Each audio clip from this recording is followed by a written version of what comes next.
December na at ilang tulog na lang Pasko na. Alam naman nating lahat na walang dadaig sa ating mga Pilipino sa pag-celebrate ng Christmas. 4 months of Christmas, check. Simbang gabi at 4 a.m., no problem. Noche Buena hanggang madaling araw, that's a standard. We go all out. Christmas lights sa bawat kanto, paroles everywhere, at Jose Marichan on repeat from September. Pero imaginein mo kung may snow pa tayo. White Christmas, snowflakes falling, winter wonderland.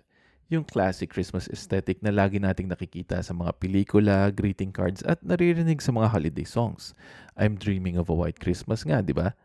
Well, we sing these songs, we decorate with snowflakes, we imagine cold snowy Christmases. Ang tanong, bakit nga ba walang white Christmas sa Pinas?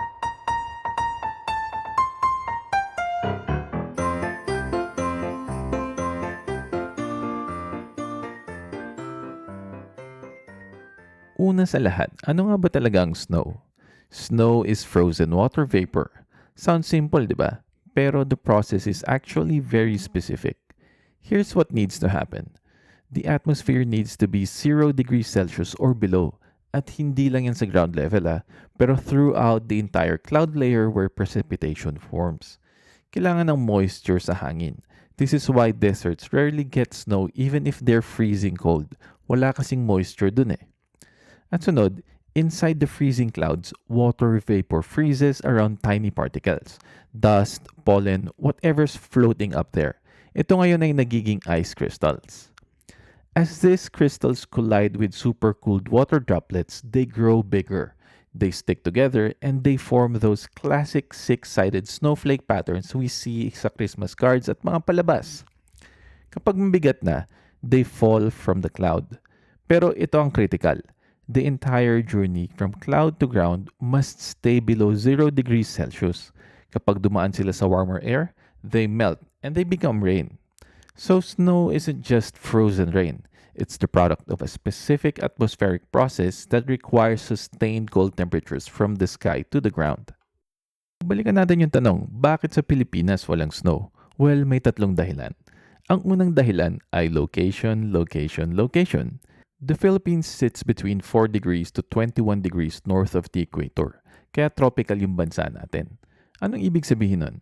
The sun hits us almost directly all year round. Sa temperate countries, winter happens kasi the earth tilts away from the sun during certain months. They get indirect sunlight, shorter days, colder temperatures. Pero ang Pilipinas, malapit sa equator. Our angle relative to the sun doesn't change drastically throughout the year. We get strong, direct sunlight all year long. Ang resulta, our coldest months still average around 25 degrees Celsius. That's not cold, that's just slightly less hot. Yung pangalawang rason, yung ocean effect.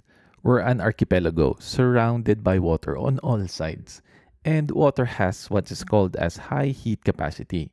Ibig sabihin, it holds heat really well and releases it very slowly. Our surrounding seas keep temperatures stable. They act like a giant thermostat. At kahit may cold air mass na papasok, the ocean warms it up before it even reaches us.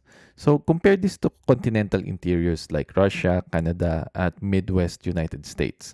They're far from any ocean. Temperatures can drop drastically kasi walang water buffer, walang moderating effect. That's why landlocked areas get extreme winters. At sa Pilipinas, wala. Yung pangatlong rason has something to do with altitude. Technically, if you go high enough, temperature drops. There's a principle called the environmental lapse rate. For every 1,000 meters you climb in elevation, temperature drops about 6.5 degrees Celsius. So in theory, kung meron tayong bundok na 5,000 plus meters high, and kung cold enough yung base temperature, and kung may sufficient moisture, we could potentially get snow.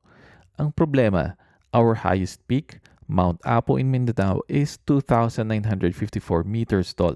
It's not high enough. Even at the summit, average temperature hovers about 10 to 15 degrees Celsius. Oo, malamig. Definitely cold compared to Manila, but definitely not freezing. Compare that to tropical mountains that do get snow. Mount Kilimanjaro in Tanzania is 5,895 meters. Samantalang yung Puncak Jaya in Indonesia is 4,884 meters. They're tall enough to punch through into altitudes where it's consistently below freezing. Simulat sa pool, wala naman tayong snow, pero bakit ganun ka-romanticize sa atin ang White Christmas? Enter colonial influence. American and Spanish colonization introduced Western Christmas imagery to the Philippines. Songs, movies, decorations, greeting cards, lahat came from temperate countries where snow literally equals Christmas. We absorbed that aesthetic. We grew up seeing holiday cards with snowflakes, watching movies about snow, Santa Claus in a thick winter coat, chestnuts roasting on an open fire, ika nga. None of which makes sense to a 30-degree Manila Christmas day. So no, walang snow sa Pilipinas. Physics won't allow it, geography won't allow it, and the climate just won't allow it. Pero alam niyo ba, that's perfectly okay. We don't need snow to make Christmas special. In fact, Christmas is already special the way it is para sa ating mga Pinoy. We already have the longest, most festive, most family-centered Christmas celebration in the world. We made it our own.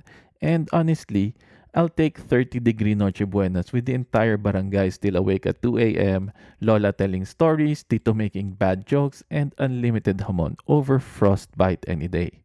Snow is nice, sure, but Pinoy Christmas? That's magic. Maraming salamat sa panonood ng video.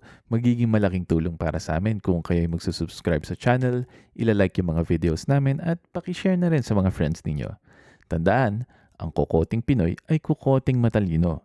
Isip, tuklas, kwento.